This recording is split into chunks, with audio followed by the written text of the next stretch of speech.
Amante Padre Celestial, estamos aquí, unos de tus hijos, reunidos esta noche con el objetivo de estudiar tu palabra, de escuchar lo que tienes allí para enseñarnos y también con el deseo de poder crecer en conocimiento, en madurez cristiana y permitir que la preparación que tú quieres hacer en nosotros pueda ser llevada a cabo sin ningún problema, que nosotros no nos rebelemos contra ti, no nos opongamos, sino que te demos cabida amplia para que tú lleves a cabo esa preparación desde el principio hasta el final. Protege también a aquellos que todavía están tratando de unirse a nosotros esta noche. Ayúdales si es que tienen algún problema con la tecnología. Y a los que están tal vez llegando tarde o vienen por el camino a llegar a sus casas para comunicarse, tráelos sin ninguna novedad. Recuérdales, invítales y ayúdales a llegar a tiempo. En el nombre de Jesús. Amén. Comenzaremos entonces con el repaso del único versículo de memoria que tenemos hasta ahora, que es Mateo 1:21. Mateo 1:21. Llamarás su nombre Jesús, porque él salvará a su pueblo. ¿Cuál es la palabrita que le sigue ahí? De sus pecados, no en sus pecados, sino de sus pecados. Repitámoslo otra vez. Y llamarás su nombre Jesús, porque él salvará a su pueblo de sus pecados. Mateo 1:21. Muy bien, entonces vamos a entrar al estudio en el libro. Habíamos quedado la vez pasada en la página 11, después de ese primer párrafo que estaba allí. Para entrar otra vez en lo que estábamos estudiando, me gustaría que vayamos a la página 7, que es la primera página del capítulo 1, y vamos a repasar levemente los 3 puntos principales que se hicieron allí. Un buen sumario de lo que estudiamos la semana pasada. El punto número 1 es que el Evangelio es un mensaje que trae gozo. Por lo tanto, sabemos que si el mensaje que creemos, que estudiamos, que escuchamos, no trae alegría y gozo, no una alegría como la que el mundo ofrece, sino una alegría innata dentro de nosotros, entonces tenemos que revisar otra vez, ver a ver qué es lo que estamos estudiando, qué estamos escuchando, porque si no nos trae gozo, no es el Evangelio. Punto número 2, es un mensaje de salvación del pecado, como dice en Mateo 1:21, que es precisamente nuestro primer versículo de memoria. Cristo vino con un nombre que se le dio con el objetivo de que supiéramos a qué fue que vino. Dice, y llamará su nombre Jesús. ¿Por qué? Porque él salvará a su pueblo de sus pecados. Entonces ese fue el punto número 2, que el mensaje, el Evangelio es un mensaje de salvación del pecado. Y como pecadores que reconocemos que somos, entonces sabemos que esto es lo que necesitamos. También dijimos que la palabra mensaje viene del griego, que quiere decir nuevas o buenas nuevas.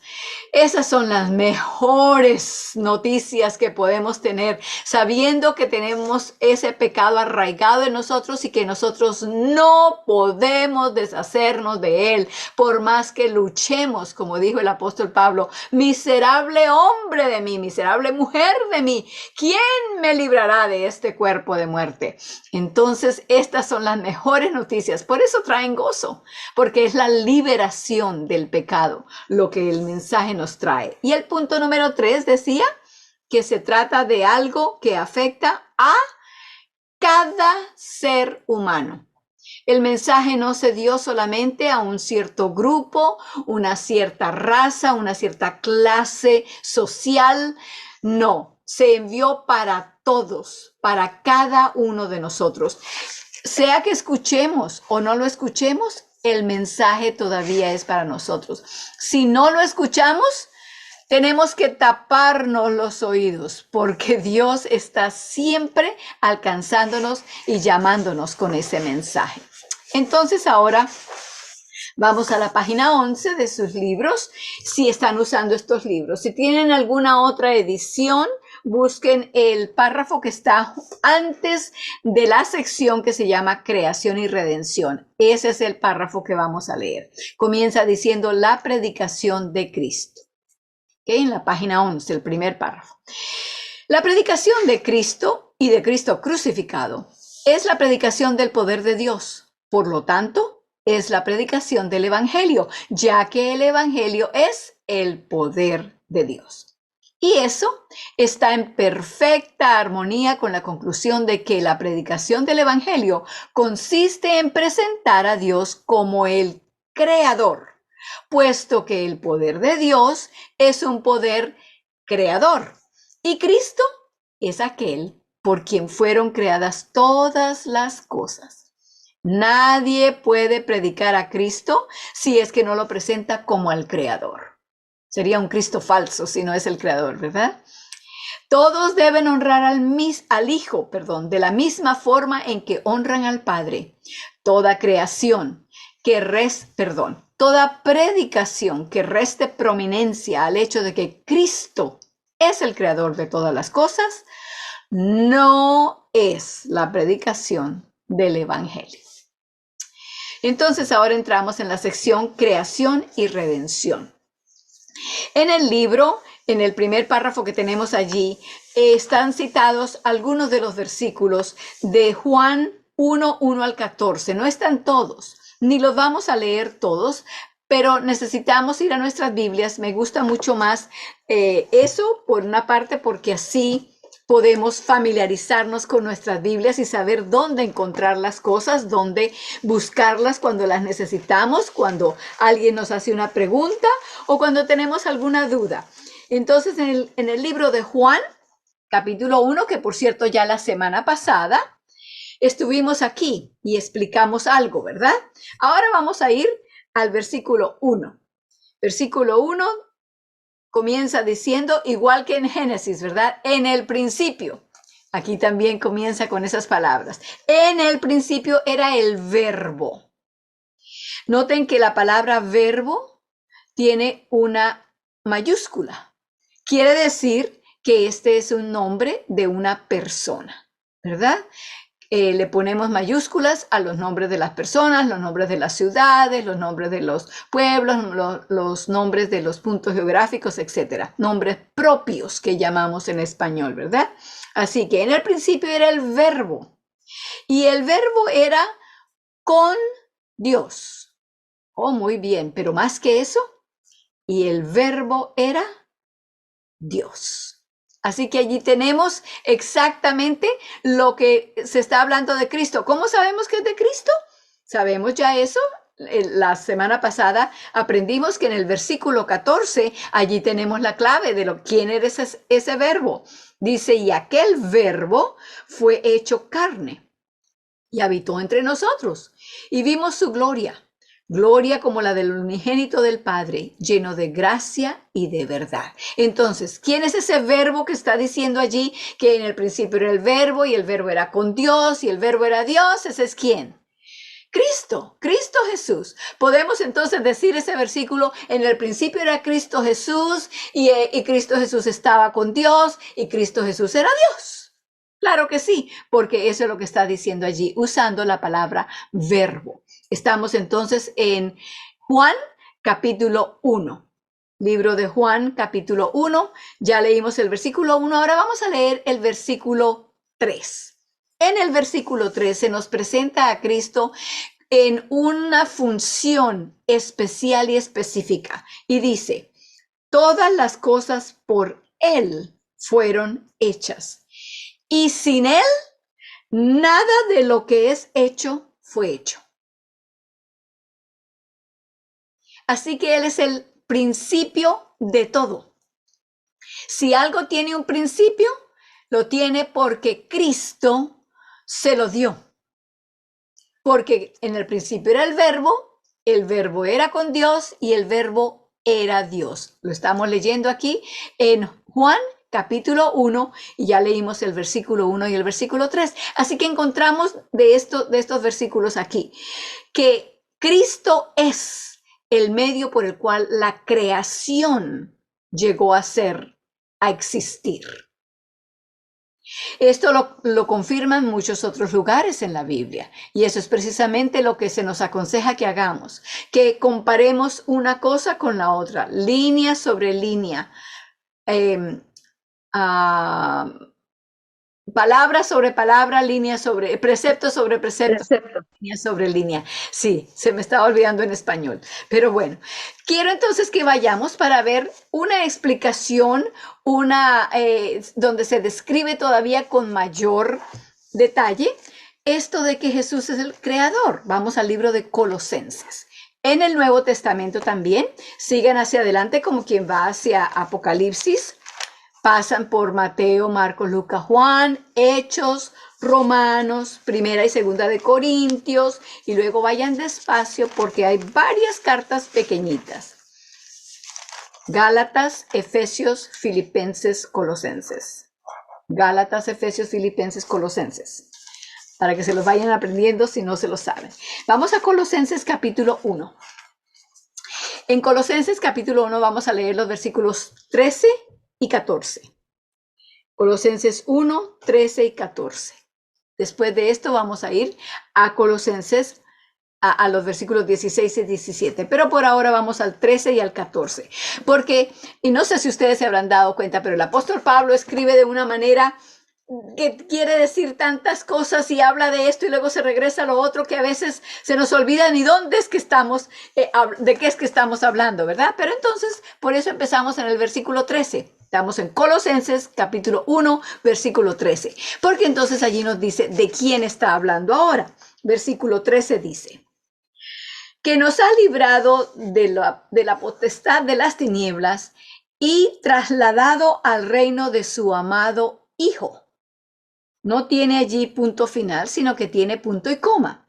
Al reino de su amado Hijo, en ese Hijo, en el cual tenemos redención por su sangre, la remisión de pecados. Entonces, ¿de quién estará hablando? De Cristo, ¿verdad?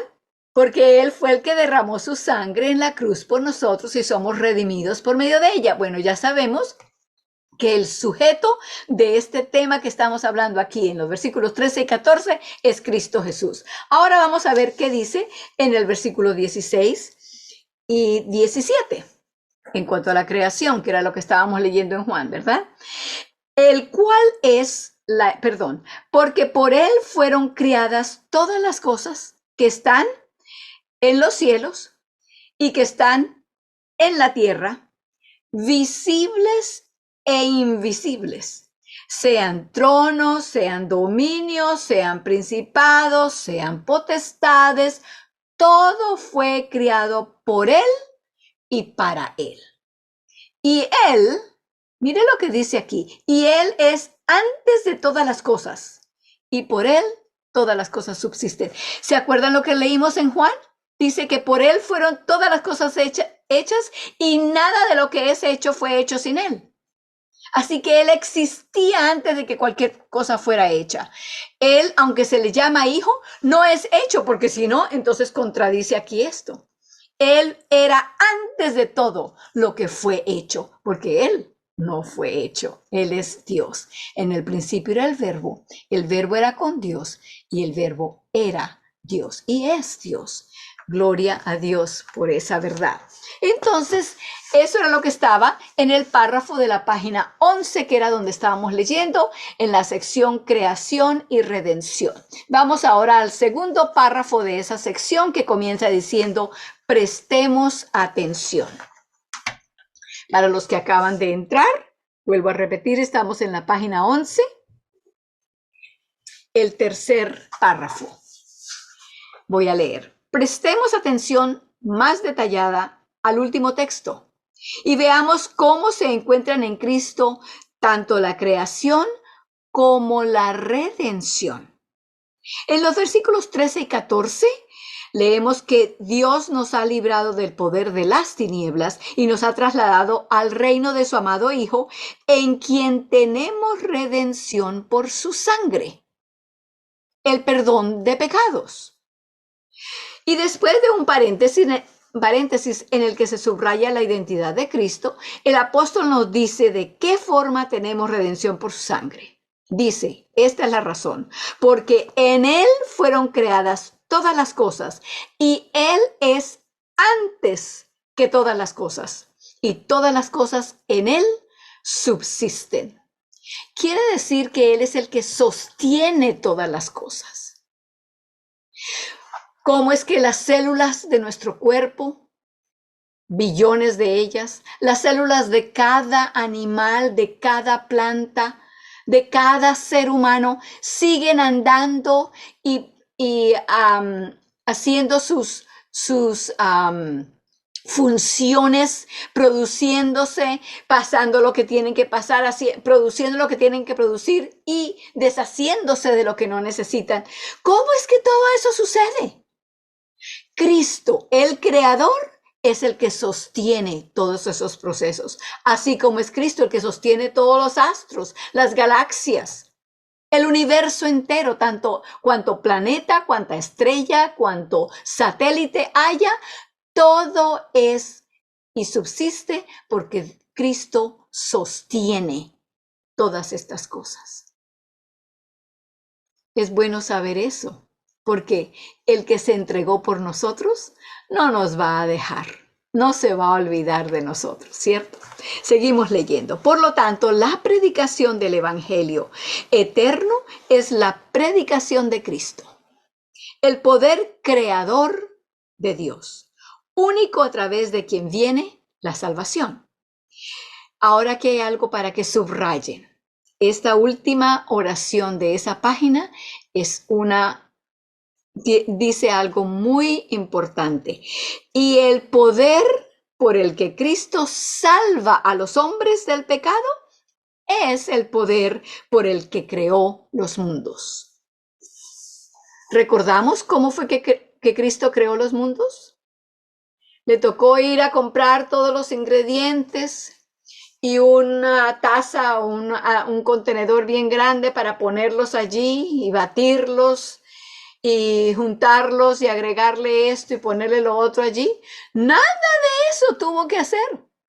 Con su voz dijo y fue hecho. Sea la luz. ¿Y qué sucedió? Fue la luz. Hermanos, eso es un poder grande, grandísimo. Es más, la palabra poder, como se usa en el griego, que es en lo que fue escrito el Nuevo Testamento, es la palabra dinamos, de donde viene la palabra dinamita. ¿Tiene poder la dinamita? Ya sabemos que sí la tiene. El poder de Dios es mucho más grande que cualquier dinamita. Y el poder con el que Él creó el mundo es el mismo poder con el que Él nos salva. Díganme una cosa, piénsenla ustedes, para ustedes mismos y para gozo de su propio corazón. Quiere decir que cuando Cristo nos dice, tus pecados te son perdonados, ¿qué sucede? Son perdonados, así como cuando dijo, sea la luz y fue la luz. ¿Creemos? ¿O vamos a decir, bueno, sí, pero yo me siento tan mal que yo tengo que hacer algo para mostrarle a Dios que yo sí de verdad le creo? No, yo me porté tan mal que yo tengo que hacer orar unos 3 días antes de esperar que Dios me perdone. No. Cuando Dios dice una palabra, en la palabra misma va contenido lo que habló. Así fue como creó el mundo y todo el universo. Entonces, cuando Él dice, eres hijo mío, o cuando dice, como dice Mateo 1:21, porque Él salvará a su pueblo de sus pecados, cuando él te dice, no eres pecador, te salvé, ¿vamos a creer o vamos a decir, no, como yo soy humano, pues los humanos pecan y no hay manera de deshacerme de eso? No, hermanos, creamos lo que Él nos dice, porque lo que Él dice es la realidad. se convierte en la realidad, a menos que nosotros no lo creamos. Y entonces, por lo tanto, no permitamos que su palabra, con todo y el poder que tiene, no permitamos que la palabra haga en nosotros lo que se ha enviado para hacer. Es un pensamiento bastante serio y debemos considerarlo para que no vayamos a estar haciendo lo que la luz no hizo. La luz, cuando él dijo sea la luz dijo aquí estoy.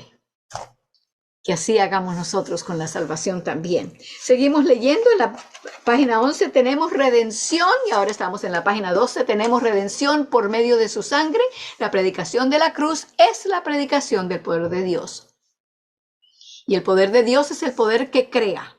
Por lo tanto, la cruz de Cristo lleva en ella el poder creador. Ese poder es suficiente para todos. No es sorprendente que el apóstol exclama, lejos esté de mí gloriarme, sino en la cruz de nuestro Señor Jesucristo. Gálatas 6, 14. La siguiente sección, el misterio de Dios. Para algunos puede ser un nuevo concepto el que la creación y la redención representen el mismo poder. Para todos es y ha de ser siempre un misterio. Hablaremos un poquito más en cuanto a esta palabra misterio. El propio evangelio es un misterio. El apóstol Pablo deseaba las oraciones de los hermanos a fin de que le fuese dada palabra para dar a conocer con denuedo el misterio del evangelio, según Efesios 6:19. En otro lugar afirmó que había sido hecho ministro del Evangelio de acuerdo con el don de la gracia de Dios que le había sido dada por la eficaz obra del poder divino, a fin de que pudiera anunciar entre los gentiles el Evangelio de las insondables riquezas de Cristo y declarar a todos cuál sea el plan del misterio escondido desde los siglos en Dios, el creador de todas las cosas. Efesios 3, 8 y 9. Vemos aquí una vez más el misterio del evangelio como siendo el misterio de la creación. Ese misterio le fue dado a conocer al apóstol por revelación. En su epístola a los Gálatas vemos cómo sucedió. Y allí esto viene de Gálatas 1, 11, 12, 15 y 16. Os hago saber, hermanos, que el evangelio anunciado por mí no es invención humana, pues yo ni lo recibí ni lo aprendí de hombre alguno, sino por revelación de Jesucristo. Nos da aún mayor información en sus palabras. Cuando agradó a Dios, dice el apóstol Pablo, que me apartó desde el vientre de mi madre y me llamó por su gracia, revelar a su Hijo en mí para que yo lo predicara entre los gentiles, no me apresuré a consultar con carne y sangre. Algunas de las palabras que se mencionaron allí en lo que Pablo estaba diciendo en Gálatas son dignas de pensar un momento, de meditar en ellas un momento. Él dice allí que Dios lo apartó desde el vientre de su madre.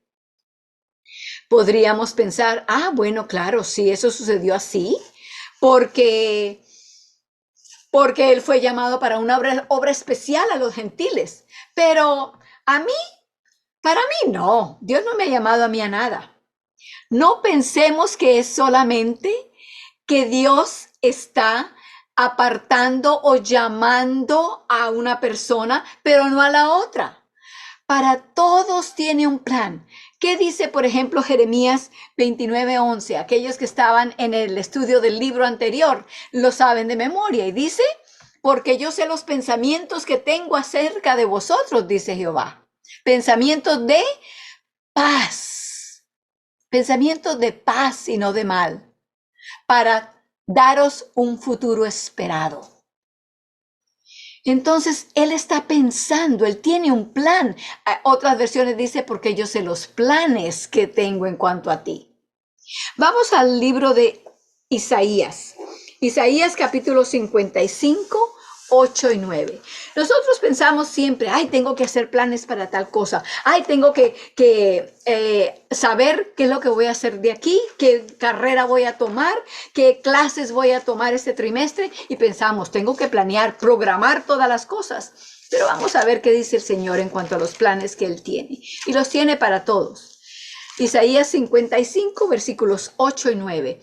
Y también para los que no tengan la Biblia a mano, espero que todas la tengan, también Janet lo pone en el chat, lo pueden leer de allí. Isaías en el Antiguo Testamento, Isaías 55, versículos 8 y 9. Dice así: porque mis pensamientos no son vuestros pensamientos, ni vuestros caminos mis caminos, dice Jehová. Y recuerden otra vez la palabra pensamientos, que fue traducida del hebreo. Algunas veces se traduce como pensamientos, en otras versiones la traducen como planes. Así que podemos leer esto diciendo, porque mis planes no son vuestros planes, ni vuestros caminos mis caminos, dice Jehová. Como son más altos los cielos que la tierra, así son mis caminos más altos que vuestros caminos, y mis pensamientos o mis planes más que vuestros pensamientos o planes. ¿Creemos? ¿Creemos esto? Porque cuando creemos, se hace realidad lo que Dios nos habla, lo que Dios dice y lo que Dios planea para nosotros. Y es para todos, no es solamente para Isaías, o para Pablo, o para Moisés, no. Es para todos. Dios tiene un plan para cada uno de nosotros. No llegamos aquí por chance. Dios no tira unos dados y dice, a ver, ¿cuáles son los planes que voy a tener hoy para Carmen o para Alfredo? No, Él tiene un plan y un propósito desde que fuimos concebidos. Hermanos, busquemos aprender cuál es ese plan. Busquemos seguir el plan que Dios tiene. Y también pidámosle al Señor que nunca nos vayamos a oponer al plan que Él tiene para cada una de nuestras vidas. Cada uno de nosotros tiene un propósito. No tenemos que pasar por la vida sin saber qué rumbo vamos a tomar, ni por qué estamos aquí, ni para qué estamos acá. Seguimos leyendo entonces después. Resumimos los últimos puntos. Número 1, el Evangelio es un misterio. Les prometí que íbamos a hablar de esa palabra. Esta es buena hora para hablar de eso. Misterio, en forma bíblica, hablando en forma bíblica, se presenta con dos significados. El primero, y el que es más evidente, y el que usa también en nuestra sociedad en general, en nuestros idiomas, un misterio es algo que está escondido, que no se conoce, que solamente es como un secreto que algunos privilegiados nomás saben. En la Biblia no se conoce así. En la Biblia hay misterios que tienen que ver con la divinidad, la potencia de Dios, su omnipotencia, su omnisapiencia, su omnipresencia. Esas son cosas que son difíciles para que nosotros las podamos ni entender. Conocemos muy poco de eso porque nuestro cerebro, nuestras mentes son muy pequeñas para poder entender hasta el fondo lo que es la potencia, el poder de Dios. Tenemos muchas evidencias de ese poder de Dios alrededor nuestro, en la creación, en el perdón de nuestros pecados, en la paz que Dios nos da, todas aquellas cosas, pero no podemos comprender todo lo que es Dios. Porque sería igual que si quisiéramos poner el océano en un huequito que abriéramos en la playa, ¿verdad? En la arena. No podemos vaciar el océano allí. Así sería más o menos querer entender y comprender todo lo que es Dios. Esa es una clase de misterio, porque no tenemos la capacidad de entenderlo. Pero hay otra clase de misterio, y la palabra bíblica griega que se usa allí es misterión. Y esto se refiere a algo que está escondido, que es desconocido, pero está en espera de ser revelado, entendido. comprendido, interpretado. Entonces, una forma de entender eso de misterio sería, por ejemplo, cuando usted viaja a un país donde hablan un idioma diferente al suyo y un idioma que usted no conoce. Usted escucha, ¿sí? Sus oídos están ahí y oyen todos los sonidos que las personas hacen, pero usted no comprende nada. Ese es un misterio para usted. Pero cuando usted vive en ese lugar y estudia y habla con las personas y llega a entenderlo, deja de ser un misterio. Así que era un misterio que esperaba ser entendido, revelado, comprendido, interpretado.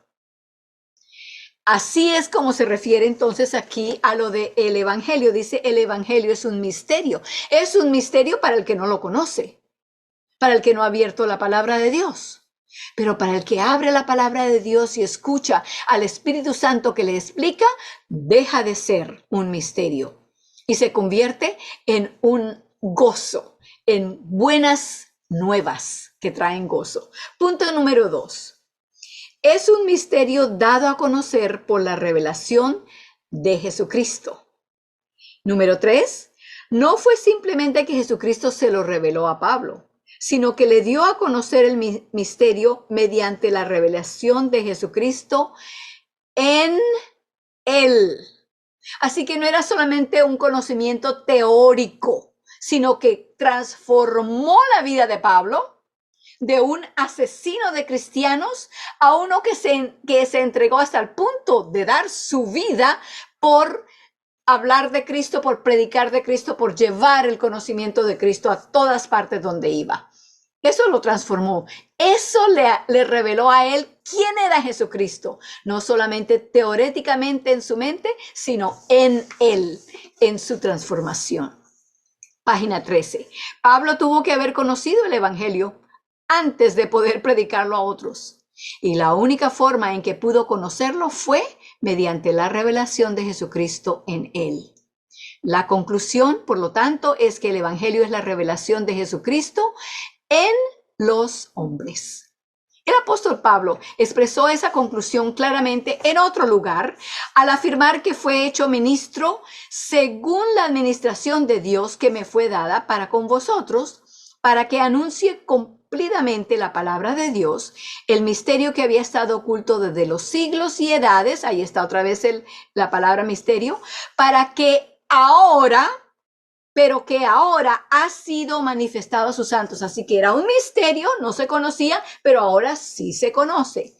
A ellos Dios quiso dar a conocer las riquezas de la gloria de este misterio entre los gentiles, que es que Cristo en vosotros, la esperanza de gloria. Y si hay alguna manera en que Dios desea poder usarnos a ustedes y a mí, es poder mostrar ese misterio en carne viva.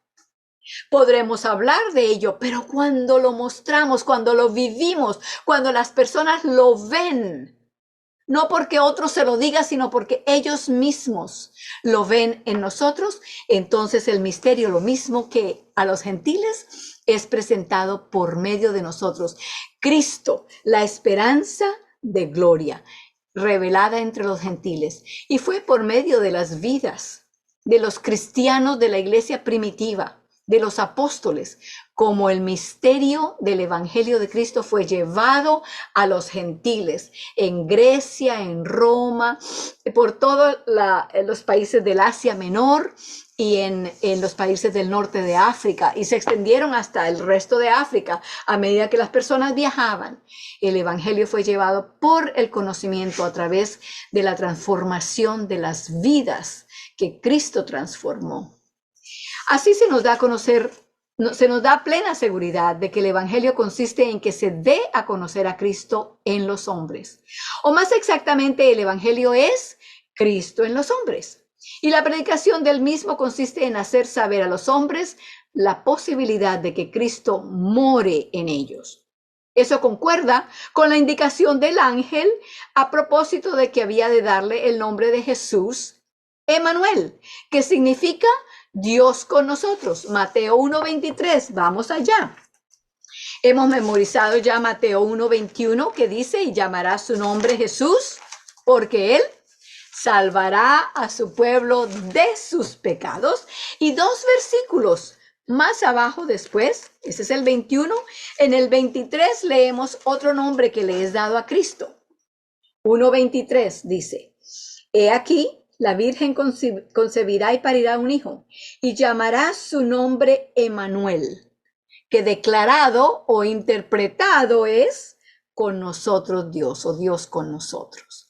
Entonces es Dios con nosotros, no Dios en teoría, Dios en lo que sabemos aquí, no, Dios en lo que vivimos aquí, en las decisiones, en los planes, en los propósitos que tenemos. Así es como Dios se revela, Dios con nosotros, ese es el Evangelio. Y concuerda también con la afirmación del apóstol relativa a que el misterio de Dios es Dios manifestado en carne. Primera de Timoteo 3:16. Cuando el ángel dio a conocer a los pastores el nacimiento de Jesús, consistió en el anuncio de que Dios había venido a los hombres en carne. Y lo que dijo el ángel a propósito de que esas serían buenas nuevas para todos, fue la revelación de que Dios, morando en carne humana, habría de proclamarse a todo ser humano y repetirse a todos quienes creyeran en él. Y quiero que le agreguen una palabrita allí donde dice a todos, pónganle en todos, porque precisamente de eso es que estamos hablando, de que esté en todos. En la edición en inglés dice en todos. No sé si sería un problema de traducción o de tipografía, pero es de las dos formas. Se presenta a todos los que creen y en todos los que creen. Hagamos un breve resumen de lo que hasta aquí hemos aprendido. Número 1, el Evangelio es el poder de Dios para salvación. La salvación viene solo por el poder de Dios y allí donde haya poder de Dios, hay salvación. Punto número 2, Cristo es el poder de Dios. Número 3, pero la salvación de Cristo viene mediante la cruz. Por lo tanto, la cruz de Cristo es el poder de Dios. Número 4. Así la predicación de Cristo y Cristo crucificado es la predicación del Evangelio. Número 5. El poder de Dios es el poder que crea todas las cosas. Por lo tanto, la predicación de Cristo y este crucificado como el poder de Dios es la predicación del poder creador de Dios puesto en acción para la salvación del hombre.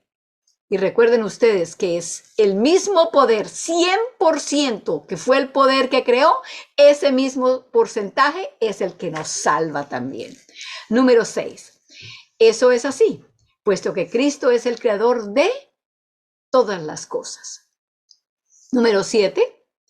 No es solo eso, sino que en Él fueron creadas todas las cosas. Él es el primogénito de toda creación, Colosenses 1:15. Cuando fue engendrado al inicio de los tiempos, en los días de la eternidad, Miqueas 5:2. Todas las cosas fueron virtualmente creadas, ya que toda la creación es en Él. La sustancia de toda creación y el poder por el que todas las cosas fueron llamadas a la existencia estaba en Cristo. Esa es simplemente una declaración del misterio que solo la mente de Cristo puede comprender, la mente de Dios. Número 8, el misterio del Evangelio es Dios manifestado en carne humana. Cristo en la tierra es Dios con nosotros, ¿verdad? Emmanuel. Así Cristo morando en los corazones de los hombres por la fe es la plenitud de Dios en ellos. Número 9. Y eso significa la energía creadora de Dios operando en el hombre mediante Jesucristo para su salvación. Dice en 2 Corintios 5:17, si alguno está en Cristo, nueva criatura, nueva creación es. Somos hechura suya, creados en Cristo Jesús para buenas obras. Efesios 2:10. El apóstol expresó todo lo anterior cuando declaró que predicar las insondables riquezas de Cristo consiste en hacer que todos comprendan cuál sea el plan del misterio escondido desde los siglos en Dios, el creador de todas las cosas. Efesios 3, 8 y 9.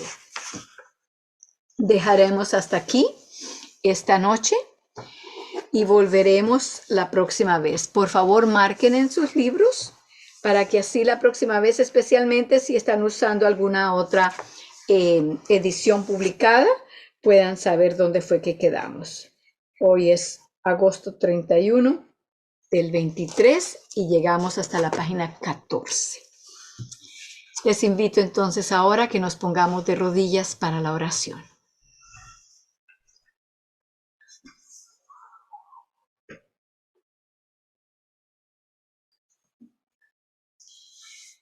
Amoroso Padre Celestial, cuán agradecidos y cuán endeudados estamos contigo por todo lo que has hecho por nosotros y sigues haciendo y buscas seguir haciendo de aquí en adelante. Pero es una deuda que nosotros no podemos pagar, de la misma forma que nunca podríamos habernos salvado a nosotros mismos. Señor, te pedimos que cambies, transformes nuestra mente y nuestro corazón, para que entendamos y creamos en ese poder que hay en ti, el poder que creó, habló a los mundos en existencia, los trajo a la existencia por su palabra, por el soplo de su boca. Ayúdanos, Señor, para que entendamos y creamos que de la misma forma también con ese mismo poder nos ha salvado de nuestros pecados. Por lo tanto, no tenemos que seguir creyendo las mentiras del enemigo que quiere hacernos creer que somos todavía sus esclavos y que no hay forma en que podamos dejar de pecar. Cristo vino a ser nuestro Salvador y lo hizo completamente. Te lo agradecemos de todo corazón. Ayúdanos a creerlo y a seguirlo creyendo, para que así esa fe, esa creencia transforme nuestras vidas, para que otros vean a Cristo, no solamente lo escuchen por nuestras palabras, sino lo vean en nosotros. Te lo pedimos y te lo agradecemos en el nombre de nuestro Salvador, Cristo Jesús. Amén.